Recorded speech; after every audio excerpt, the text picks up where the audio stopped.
हर हर महादेव, जय श्री कल्याण। महाकाल की कृपा से आप सभी मस्त और स्वस्थ होंगे, हमेशा यही मेरी कामना रहती है। पशुपति व्रत किस लिए किया जाता है, पशुपति व्रत में पूजा सामग्री में क्या क्या होना चाहिए, कौन कौन सी गलती नहीं करनी चाहिए, कौन से नियम होते हैं, ये पूरी वीडियो आपके सामने लेकर के आई हूँ। एक वीडियो डली हुई है, आप लोगों का उस वीडियो पे बहुत प्यार मिला, स्नेह मिला और बहुत कमेंट थे फुल वीडियो बनाई जाए, तो ये फुल वीडियो है पशुपति व्रत की। इसमें सारे नियम, आपके सवालों के जवाब भी मिलेंगे और कौन कौन पशुपति व्रत कर सकता है, पूरी जानकारी आपको एक ही वीडियो के अंतर्गत मिलेगी। तो पूरा वीडियो आप जरूर देखिए। अगर अभी तक आपने अपने चैनल पूज्य ज्ञान को सब्सक्राइब नहीं किया है तो प्लीज़ चैनल को सब्सक्राइब जरूर कर दीजिएगा, क्योंकि पुराणों में जो उपाय बताए जाते हैं उनसे रिलेटेड वीडियोस आपको इसमें मिलती रहती है। आइए सबसे पहले जानते हैं पशुपति व्रत कौन कर सकता है। पशुपति व्रत कोई भी कर सकता है, महिला, पुरुष, लड़का, लड़की, यानी कि पशुपति व्रत कोई भी कर सकता है। किस दिन पशुपति व्रत किया जाता है, वह कितने व्रत करना अनिवार्य है। पशुपति व्रत सोमवार के दिन किया जाता है। आप किसी भी सोमवार से पशुपति व्रत धारण कर सकते हो। पशुपति व्रत 5 किए जाते हैं और 5वें व्रत में पशुपति व्रत का उद्यापन दिया जाता है। ये जानते हैं किस मनोकामना के लिए पशुपति व्रत किया जा सकता है। आपकी जो भी मनोकामना हो, आपकी कोई भी मनोकामना हो, आप उसके लिए पशुपति व्रत कर सकते हो। विवाह, व्यापार, व्यवसाय, फैक्ट्री का चलना, नौकरी का लगना, इंटरव्यू में पास होना, आपका जो काम कई सालों से नहीं बन रहा हो, उस काम को बनाने के लिए भी आप पशुपति व्रत कर सकते हो। यानी कि यह इतना चमत्कारी शिव महापुराण में वर्णित चमत्कारी व्रत है जिससे हर मनोकामना पूरी की जा सकती है। तो यह व्रत हर एक मनोकामना के लिए किया जा सकता है। ये जानते हैं पशुपति व्रत किस दिन से लेना चाहिए और इनके क्या नियम होते हैं और पूजा सामग्री में क्या क्या चीज़ों की आवश्यकता होती है। सबसे पहले तो साथियों ये बता देना चाहती हूँ कि आप शिवलिंग की पूजा में, शिवलिंग के अभिषेक में, यानी कि शिव पूजा में जो पूजा सामग्री आपके पास उपलब्ध है, आप उसी से अपने मन से, श्रद्धा से, भाव से पूजा कर सकते हो। फिर भी कुछ पूजा सामग्री है जो मैं आपको बता देती हूँ, तो आप उन पूजा सामग्री को लेकर भी व्रत कर सकते हो, पूजा कर सकते हो। पशुपति व्रत 5 किए जाते हैं। इसमें जो पूजा की थाली हम सुबह लेकर के जाते हैं, वही पूजा की थाली शाम को पूजा में लेकर के जाना अनिवार्य होता है।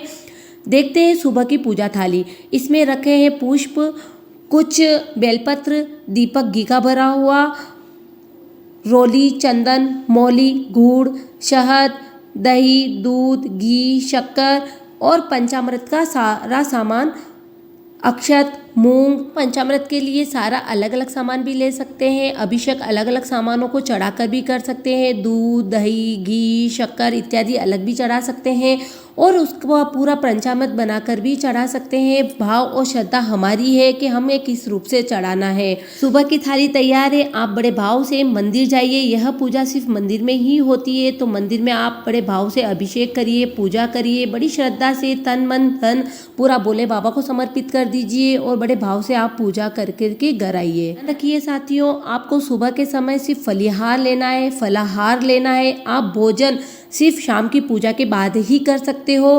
तो करते हैं शाम की पूजा की तैयारी। पूजा की थाली सुबह वाली ही लेकर के जाएंगे। उसके अंदर हमें रखना है 6 घी के दीपक और 1 मीठे का प्रसाद। मीठे में आप कुछ भी बना सकते हो, हलवा बना सकते हो, खीर बना सकते हो। आप मीठे का जो सामग्री बनाना चाहो मीठे में कुछ भी बना सकते हो, कोई पाबंदी नहीं है। फिर चलेंगे मंदिर और मंदिर में बड़े भाव से वापस पूजा करेंगे। हमें मीठे का जो हम प्रसाद लेके गए हैं उसमें से हम 3 हिस्से करेंगे, बराबर 3 हिस्से मंदिर में ही करना है। और जो 5-6 दीपक लेके कर गए हैं उसमें से 5 दीपक हम मंदिर में प्रज्वलित कर देंगे। आपकी जो भी मनोकामना है, आप 5 दीपक प्रज्वलित करते समय अपनी मनोकामना बोल दीजिए। हाथ जोड़कर भगवान से बड़े भाव से निवेदन करते हुए अपनी मनोकामना बोल दीजिए और 5 घी के दीपक वहाँ लगा दीजिए। जो मीठे का प्रसाद लेकर के गए हैं उसमें से 1 मीठे का प्रसाद अपनी थाली में लेकर के और 1 दीपक, जो 6 लेके गए थे 5 लगे हैं, 1 दीपक हम वापस हमारे घर पर लेकर के आएंगे। जब घर के अंदर हम प्रवेश कर रहे होंगे उस समय सीधे हाथ की तरफ, यानी कि राइट हैंड की तरफ, हमें वो जो दीपक हम लेकर आए वो वहाँ प्रज्वलित करना है, वहाँ जलाना है। और हमारी जो आप मनोकामना मंदिर में बोलकर आए हो वही मनोकामना आपको उस समय बोल देनी है दीपक लगाते समय। तो ये हो गई हमारी प्रथम दिन की पूजा।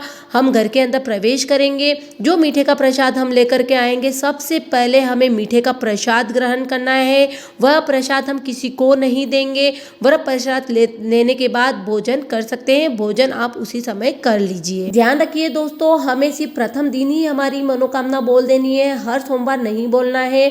और 5 सोमवार हम इसी तरह से पूजा करेंगे। 5वें सोमवार शाम के समय हमें उद्यापन देना है। उद्यापन में आप किसी को भोजन नहीं कराना है। उद्यापन में क्या सामग्री चाहिए मैं आपको बताती हूँ। उद्यापन में के अंतर्गत जो पूजा सामग्री हम सुबह लेके जाएंगे वही शाम के समय लेकर के जानी है। आपको लेना है एक श्रीफल यानी एक नारियल लेना है, 11 रुपये उसके ऊपर रखने हैं, और आपको रखनी है एक जनेऊ। आपको दिखाई दे रहा है श्रीफल, उसी के अनुरूप आपको लेना है।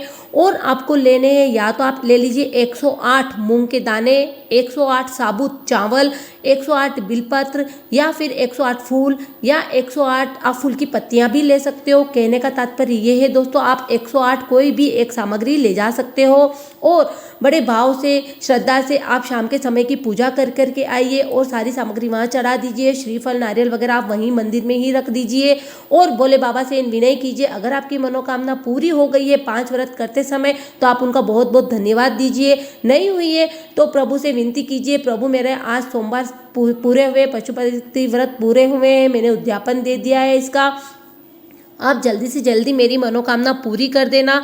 तो इस तरह से आपके होंगे पशुपति व्रत। आइए जानते हैं किन नियमों का ध्यान रखना चाहिए और कौन कौन सी गलती हमें नहीं करनी चाहिए। सबसे पहला नियम है पशुपति व्रत का, आप एक ही मंदिर के अंदर ये 5 व्रत की पूजा करोगे। मंदिर आप बार बार बदल नहीं सकते हो। दूसरा नियम है, जो आप प्रसाद लेकर के गए हो मंदिर, और जो प्रसाद आप लेकर के आओगे घर पे, वो सिर्फ आपको ही ग्रहण करना है, आपको ही खाना है, आप किसी और को नहीं दे सकते हो। तीसरा नियम इसका यह है, शाम के समय हमें 5 दीपक मंदिर में लगाना है और 1 दीपक हमारे घर के यहाँ लगाना है। ये जानते हैं, अगर किसी कारणवश आप सोमवार की पूजा नहीं कर पाते हो तो क्या करना है।